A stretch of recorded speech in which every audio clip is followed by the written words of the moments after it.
comunica. A consciência na criatura o que o poder judiciário no Estado. O livre-arbítrio. O livre-arbítrio é o fundamento da moral. O livre-arbítrio é a vontade, esclarecida pela razão, perante a consciência.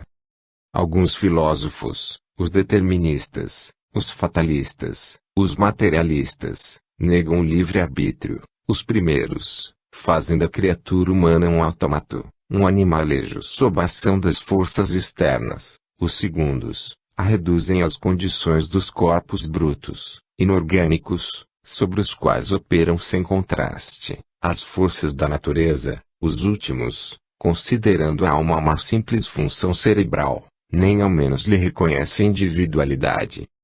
Esquecem-se, aqueles de que a alma humana é um ser inteligente, dotado de atividade. Os materialistas fingem ignorar aquilo que se passa em si mesmos.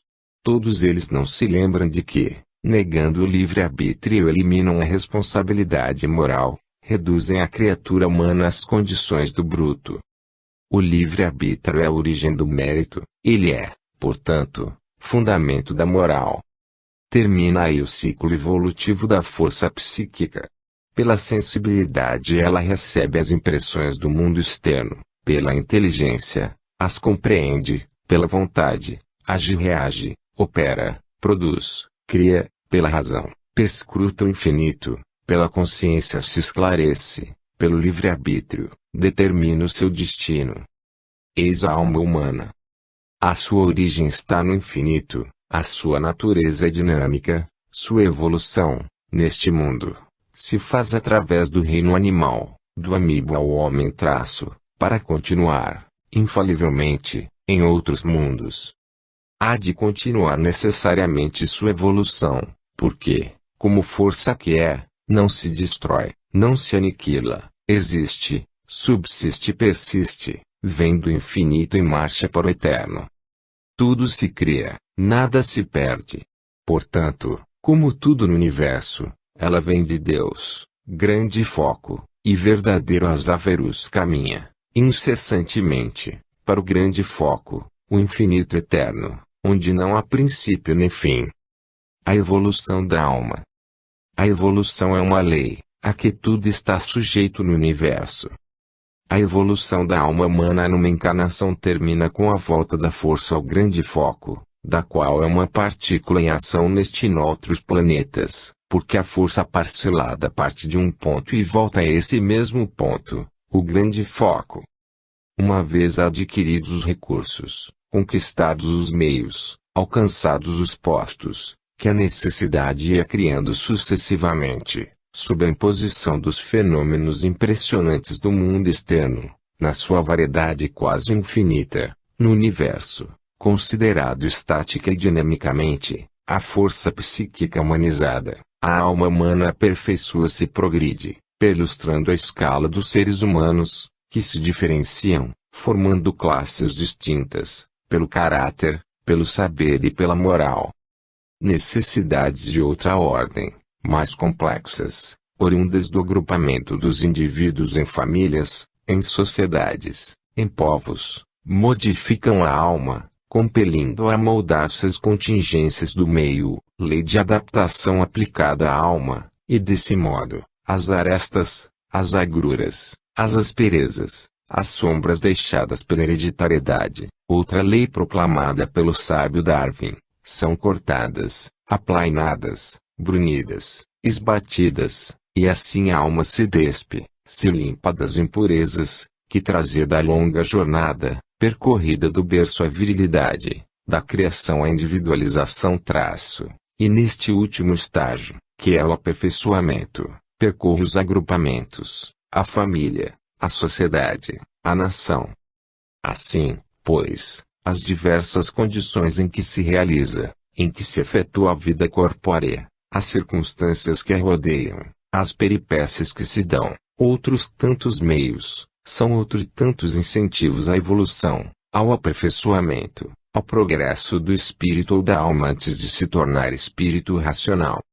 Portanto, as dificuldades e misérias da vida, as lutas contra as intempéries, as necessidades de toda espécie, materiais, intelectuais e morais, são os aguilhões, os instigadores, os promotores do progresso humano. A lei do trabalho. O trabalho é a alavanca do progresso. A lei do trabalho, imposta à criatura pela necessidade de obviar as intempéries, vencer as dificuldades, suprir as necessidades, minorar o sofrimento e sobrepujar nas lutas, dominando os elementos adversos e tirando partido das circunstâncias. O trabalho é o corretivo de todos os males que assediam a humanidade. O trabalho é o bálsamo que cura todas as chagas, é o lenitivo de todas as dores. O trabalho, portanto, não pode ser um castigo, uma punição como alguém o disse e, impensadamente, vai se repetindo, imposto à criatura por Deus, pura mitologia. Ninguém, até hoje, ainda viu a blasfêmia que tal ideia encerra. Ninguém protestou ainda contra o pensamento nefando de atribuir ao grande foco, de envolta com a ignorância, tamanha perversidade. Considerá-lo castigo é tirar-lhe o mérito, negando-lhe a espontaneidade. Se o trabalho é castigo, a submissão é filha da obediência e prova a humildade, mas a punição provoca a revolta, filha da insubmissão, que nasce do orgulho. Grande foco provocaria a revolta, mas o trabalho é imposto aos irracionais. Qual o crime dessas criaturas? Não, o trabalho não é punição. Nem todo sofrimento é castigo, como demonstra o dos irracionais. Se o trabalho fosse punição, o prêmio seria o sofrimento. O trabalho é uma necessidade vital. Os trabalhos são a justa reparação das faltas, dos erros e dos crimes. Todo sofrimento é um aguilhão do progresso, e o trabalho o meio, o modo de realizá-lo. A inteligência universal ou grande foco criou as suas leis imutáveis e, portanto, dentro delas tudo é regido. É pelo trabalho que todas as criaturas efetuam sua evolução, e o homem, só arrimado a esse bordão caminha, pela estrada do progresso, para a perfectibilidade. Se, pois, como procurei demonstrar, as diferenças intelectuais e morais, de indivíduo a indivíduo, representam graus de progresso, e essa graduação existe nos agrupamentos, que constituem a família, a tribo, a sociedade policiada, o povo, os habitantes, enfim, de uma região, de um território. É indubitável, é certo que a alma humana, submissa à lei de perfectibilidade, perlustra todos os estágios do progresso. Portanto, terminado o período de sua criação, que se efetua, como ficou provado, através da série animal, cuja razão de ser é essa, nem pode ser outra, inicia-se o da sua individualização na primeira existência corpórea, humana, seguindo-se o do aperfeiçoamento. E pois, certamente, todas as condições, todos os estados em que se apresenta a criatura humana neste mundo, desde o selvagem e bárbaro até o de maior civilização, cultura e policiamento, são outros tantos estágios por ela percorridos, são outras tantas estações na longa estrada da perfectibilidade. A lei da reencarnação. Nascer, viver, morrer, tornar a nascer e renascer ainda, progredir sempre. Destas considerações resulta clara e evidentemente que a reencarnação é uma necessidade indefectível, é uma lei psíquica que o espírito humano está sujeito.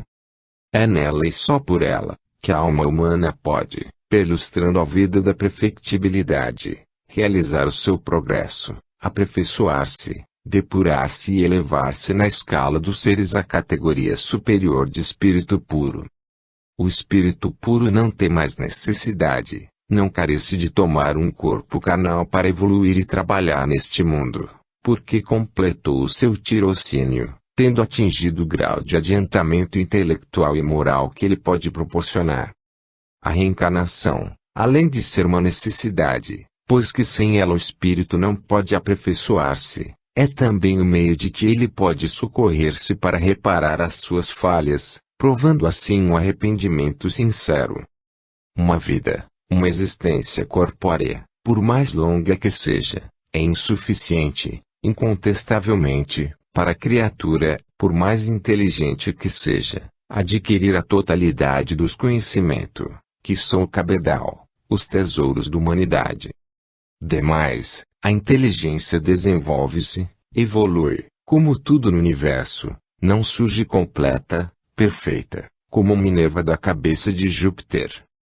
Se um aluno perde o ano, por desídia, por não haver estudado ou porque sua inteligência não é bastante lúcida, ele não fica inibido, seu pai não o priva de repetir o curso, antes anima-o, compele-o mesmo a fazê-lo.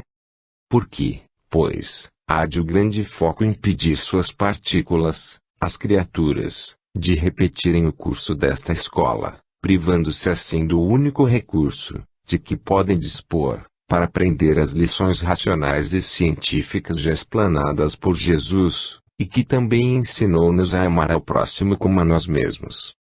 Onde está esse, que tenha dado provas positivas de saber a lição, imitando Jesus, em uma única existência? Como, pois, atribuir à bondade infinita a crueldade sem nome de tolher a criatura, tirando-lhe a possibilidade única de ser discípulo aproveitado, como todos devem e hão de ser, da verdade? Não, tal coisa não é possível. O grande foco não comete iniquidades. Se a criatura fosse feitora direta do grande foco, seria pura e perfeita, não estaria cheia de iniquidades. Se está cheia de iniquidades, está impura, é imperfeita, mas, como essência, como força, é uma partícula do grande foco. Para que a criatura venha, como alma, a confundir-se com o grande foco e seja luz puríssima semelhante a ele, tende a aperfeiçoar-se, dia a dia, deve purificar-se. Mas o grande foco é infinito, a perfeição é infinita, logo a criatura é perfectível, mas não pode atingir o alvo, não pode aproximar-se do modelo, sem perlustrar o caminho da perfeição, que é, não pode deixar de ser infinito. Portanto, são necessárias jornadas sucessivas e infinitas para percorrê-lo. Essas jornadas da alma são as existências sucessivas, as reencarnações do espírito. A reencarnação é, pois, uma lei, a lei do progresso espiritual, que não pode ser frustrada, a qual todos os espíritos devem submeter-se, absoluta e necessariamente, todos, sem exceção de um só, e é ab initio aeternum, do começo à eternidade. O que é o mundo? Fisiologia transcendental. A oficina, a escola, o hospital, a penitenciária, o teatro. Essas epígrafes dizem sinteticamente o que é o mundo, são as teses, que me cumpre desenvolver, para completar o monumento da origem, natureza e evolução da alma humana. A demonstração dessas teses vem coroar a obra, como uma bela cúpula sobre um edifício majestoso, o completa, a formoseia e realça. A oficina. O mundo é para a alma humana, espírito apenas individualizado, ainda no início de sua evolução, uma oficina de trabalho e uma escola de educação. A alma, verdadeiro aprendiz, que apenas acaba de fazer entrada na oficina, o mundo apresenta, oferece e fornece matéria-prima, para ser manipulada, e mestres para guiarem-na. Os mestres são os espíritos cujo tirocínio está concluído, auxiliado por outros cujos conhecimentos, cujo desenvolvimento, conquanto não seja completo, é, não obstante, suficiente para lhes permitir a direção em certos trabalhos.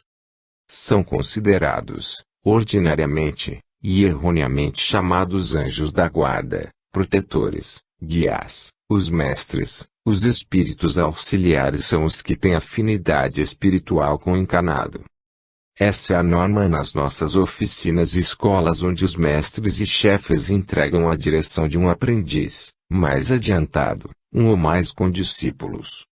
E sente-se, e se reconhece que assim é de fato, realmente, nem podia ser de outro modo, não se aprende sem mestres. A matéria-prima, que o mundo apresenta e fornece ao espírito, não é toda da mesma natureza, e tem origens diversas, é o fluido etéreo, simplesmente polarizado, a molécula vegetal e a substância animal são os fenômenos cósmicos e os pensamentos e fatos sociais, sentimentos das criaturas. É evidente o trabalho do espírito, quando encarnado, mas o do desencarnado, conquanto seja menos apreciável, não é menos real, é mesmo mais intenso e de mais difícil execução, pois que exerce sobre a matéria-prima de todas as origens. Os espíritos são partículas da inteligência universal. O perispírito, teoria e funções. O espírito encarnado labora a matéria do seu corpo, e maneja todas as substâncias do mundo, mecânica, física e quimicamente. As funções orgânicas não se efetuam sem consumo dos elementos componentes dos órgãos. Os elementos gastos são substituídos, simultaneamente, por outros imediatamente elaborados no seio do organismo. Nessa elaboração notam-se duas fases distintas, posto que simultâneas, uma de separação e eliminação do material gasto, outra de agregação, assimilação e consubstanciação da substância orgânica, convertida em célula de cada um, e de todos os tecidos que formam a estrutura dos órgãos. Na incorporação de novos elementos em substituição dos consumidos, o trabalho do espírito é enormemente complexo e delicado. Cumpre-lhe atender à escolha da matéria, ao aperfeiçoamento e distribuição dos elementos, segundo as funções. Ele se transfunde no elemento que incorpora, ele o absorve e individualiza, imprimindo-lhe um cunho peculiar, dando uma afeição exclusivamente sua, ele o vivifica. Na fase de eliminação do material gasto, o trabalho reduz-se à segregação dos resíduos, fluidos, líquidos e sólidos, os quais levam consigo as disposições, a vitalidade que adquiriram no organismo de onde se desprenderam. Assim pois, ao repositório geral voltam as moléculas e átomos, levando consigo as modificações que receberam. De simples matéria inorgânica, passaram a substâncias orgânicas, de simples substâncias orgânicas tornaram-se elementos vegetais e elementos animais. Em cada um desses estados, o fluido etéreo, que acompanha o átomo, a molécula, a célula, porque é o elemento primordial, essencial, que penetra e envolve tudo, recebeu modificações, que lhe imprimem uma modalidade peculiar a cada corpo. Todos os corpos desprendem emanações, que, se escapam à nossa vista, são observadas pelos médiuns, pelos sonâmbulos e outros sensitivos, os quais as descrevem como formando uma atmosfera, um halo, em torno de todos eles, inclusive os minerais.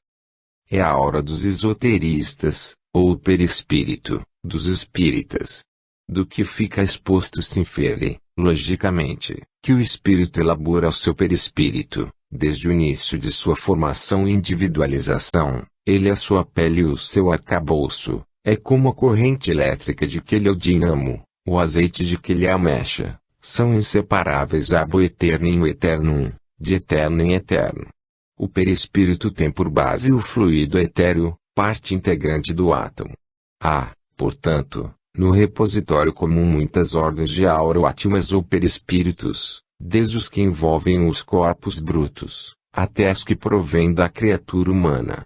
E o trabalho do espírito encarnado não se limita ao que acabo de indicar, mas abrange todo o ciclo da atividade humana, na labuta da vida, para satisfazer as suas necessidades, no afã do serva et ipsum, e vai além, suas ideias, os pensamentos que formula, as imagens que cria, os sentimentos, que o agitam e impulsionam, vivem e se movem com o seu perispírito, são agentes que o encarnado maneja. É prova disso a, hoje bem conhecida, transmissão de pensamento.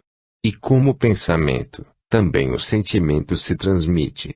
A sugestão e obsessão têm aí sua base. O espírito desencarnado utiliza-se desse fluido para realizar os seus trabalhos, servindo-se do animalizado, para se materializar, tornar-se visível e palpável, e, se tem de apresentar a forma de um animal, ou vegetal, ou movimento, a deslocação de corpos, recorre ao fluido correspondente à natureza do fenômeno que quer produzir, buscando da espécie animal, e mais particularmente o idêntico ao tipo, mamífero, ave, inseto, réptil, etc. Como se vê, o laboratório é vasto, e os operários que produzem a matéria-prima, o fluido polarizado, nos corpos minerais, devem trabalhar, e trabalham efetivamente, sem cessar, a fim de fornecer os elementos de que se servem os espíritos desencarnados, para produzir a variedade infinita dos fenômenos do universo. E assim o mundo é uma oficina de trabalho, tanto para o espírito encarnado, como para o desencarnado. A escola. Como escola prática de educação, o mundo oferece à alma dois grupos distintos de aulas: um, destinado à instrução propriamente dita, cultura intelectual; outro, destinado à educação, cultura moral.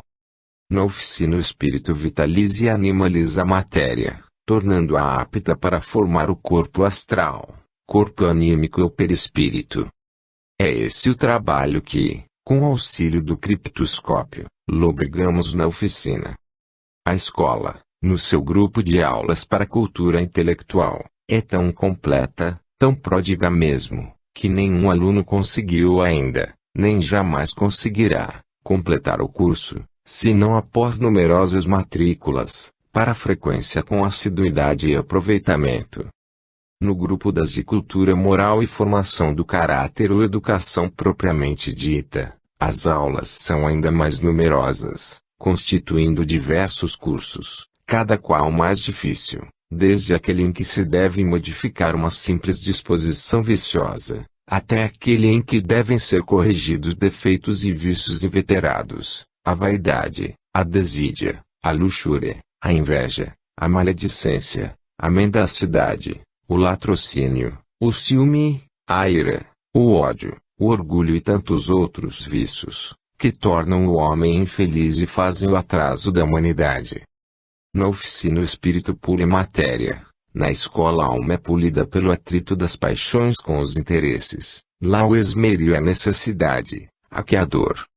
Quer num, quer no outro caso, a reencarnação ou volta da alma à vida corpórea, é a matrícula na escola. Ela, não só é indispensável, como ainda é o único meio, é o único recurso, que há para frequentar as aulas, e, sem essa frequência a alma não pode mostrar-se habilitada, e, sem estar habilitada, não terá acesso, permanecerá na escola, como ouvinte, sem direito ao exame, à prova, direito que só matrícula, a encarnação, pode dar. A matrícula, a reencarnação, se repetirá tantas vezes quantas forem necessárias para a completa e perfeita habilitação da alma, demonstrada por provas irrefragáveis. Então, mas só então, o espírito passará a ser puro, capaz de voar a outro mundo. Muitas são as moradas, mundo, que rolam no espaço, disse Jesus, e também nos provou ser o nosso mestre, mas de suas palavras também se infere que este mundo, sendo uma das moradas, é igualmente a escola de que ele é o mestre. Ora, a astronomia nos ensina que os astros, que giram em torno do Sol, são outros tantos mundos, e portanto, na frase de Jesus, outras tantas escolas, para onde e por onde o espírito terá de passar, impreterivelmente, na sua marcha evolutiva para a perfectibilidade, o grande foco, sua fonte de origem. Sendo os planetas moradas dos espíritos, dessas moradas é composto o universo, e o universo é infinito.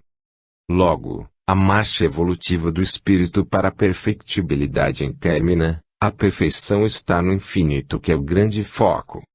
O hospital. Fácil é a demonstração de que o mundo é um hospital para as criaturas. A alma humana é o produto da evolução da força através do reino animal. Ficou provado que o fluido etéreo é inseparável do átomo. Ele se revela, como aura, em todos os corpos e seres, apresentando as modificações que cada grupo lhe imprime. Ora, a alma humana se forma, atravessando a fieira animal, do micróbio ao antropóide. Cada indivíduo imprime certa modificação à sua aura, ao seu perispírito, segundo as necessidades de sua existência. Cada indivíduo concorre para constituir o caráter do grupo, que se compõe de diversos graus, desde a variedade até a espécie. O perispírito retém, guarda, conserva a modalidade adquirida durante a vida corpórea do ser. E, pois, a força psíquica, quando chega a ser espírito humano, alma, tem, necessariamente, gravado no perispírito todas as qualidades distintas, características das espécies animais, qualidades que são as condições absolutamente indispensáveis à manutenção da vida para cada um deles, para este a audácia, para aquele a timidez, ora a ostentação, logo o disfarce, e assim, a astúcia, a ganância, a velhacaria, a versatilidade, a hipocrisia, a imprudência, a vaidade, o orgulho, a teimosia, a ferocidade e muitíssimas outras, que o estudo da vida dos animais tem patenteado, as quais são virtudes nos animais e vícios no homem.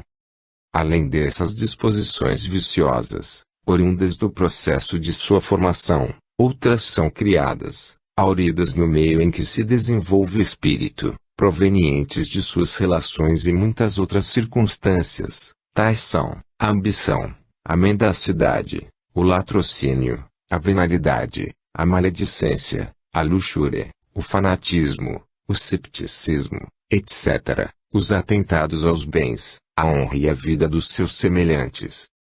Tudo isso constitui estados mórbidos da alma, mais ou menos inveterados, que importa curar, e para os quais o remédio está nas variadíssimas condições de vida, desde o estado selvagem, com sua dureza, até o da maior civilização, com suas hierarquias e numerosíssimas profissões, desde as mais humildes até as mais elevadas, com sua multiplicidade de funções, desde as mais baixas e repulsivas até as mais honrosas e agradáveis, de um extremo a outro. Para cada chaga se encontra um bálsamo, para cada cancro, um antídoto, para cada úlcera, uma cautério.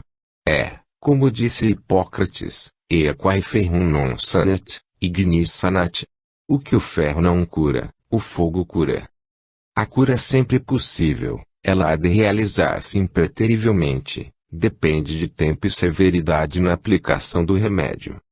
E, assim, vê-se que o mundo é, sim, de fato, um hospital. A penitenciária. O mundo terra é também, indubitavelmente, aí de nós, uma penitenciária. Para a prova, basta apontar para as desgraças e misérias da vida, que pesam sobre a população de uma cidade, como o Rio de Janeiro. Os acidentes, os desastres, os atentados, os crimes, uns bárbaros, outros hediondos, são outras tantas penas de talhão. Quem com ferro fere, com ferro será ferido. A cegueira, a surdo-mudez e todos os aleijões de nascença, os vícios de conformação, as monstruosidades, são de certo, incontestavelmente, penas, castigos, expiações. Porém, na maioria dos casos tudo isso é fruto da ignorância humana, do livre-arbítrio, pois se todo vivente humano conhecesse a sua composição astral e física, daria combate às enfermidades, seria comedido em todo o seu viver, e sendo evitaria, portanto, o avassalamento do lar. A ciência materialista se expande sobre como de tais fenômenos, sobre o porquê, e muda, porque ela o ignora. Como auxiliar a justiça indefectível com tais fatos? É ou não um sofrimento tremendo para os pais, ver nascer e viver cego ou surdo-mudo, sem pés, sem mãos e até sem pernas e sem braços, seus filhos? É ou não uma tristeza ficar idiota, cretino, epiléptico? Ninguém dirá não. Todos pensam e sentem que o é. Portanto, a criatura delinquente nesta ou noutra encarnação, tem que responder pelo mal feito. A falta pede, exige corretivo, o delito, a pena. Assim, compreende-se o fato, reconhece-se a justiça suprema, o grande foco surge em nossa consciência, clarividencia o espírito, mostrando-nos a razão. O teatro. Mais verdadeira do que pensam muitos, dos que empregam, é a frase: o mundo é um teatro. Sim, o mundo é um cenário onde se desenrolam os dramas da vida, as comédias, as tragédias e também as farsas. É mesmo, muita vez, um teatro de bonecos. Cada indivíduo é, de fato, um ator no cenário do mundo, e frequentemente um comediante, um farsista. Assim como o ator é entidade dupla, quando entra em cena representando um personagem, fictício ou verdadeiro, cujo caráter o autor da peça procura salientar pelos pensamentos e sentimentos, que lhe atribui, os quais o ator tende a interpretar e manifestar nas atitudes, gestos, entonações da voz e nas mais insignificantes minudências de uma existência muito diversa da sua. Assim também as criaturas representam duas entidades, uma íntima, a real traço, outra fictícia ou fingida, a que se ostenta na sociedade, a que apresenta aos olhos do mundo. O entrecho das peças é o dido das fraquezas, vícios e torpezas da mísera humanidade.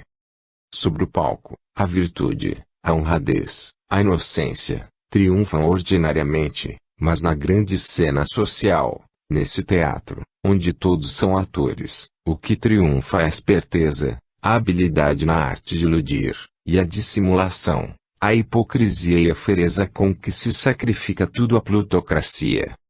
A origem de todas as misérias, que constituem o trama, a urdidura, o enredo das comédias e tragédias, que se representam cotidiana e incessantemente neste pandemônio, é a descrença que lavra nos espíritos, nas almas, a sede de gozo neste mundo, porque é geral a dúvida sobre a realidade de uma vida futura, é o efeito de uma religião, toda exterioridades, prometendo prêmios e penas irrisórias, recompensas e castigos, em que ninguém acredita, é a relaxação dos costumes, fruto do consórcio do sensualismo com o ceticismo.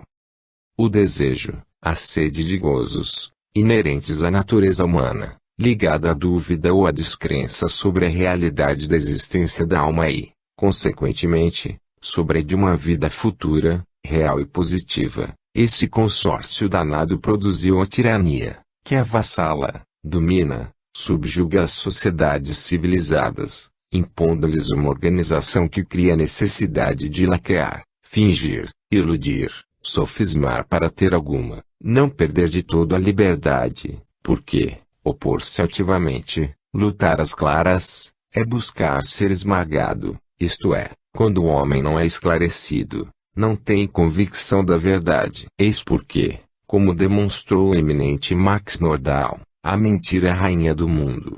Eis o que é o mundo.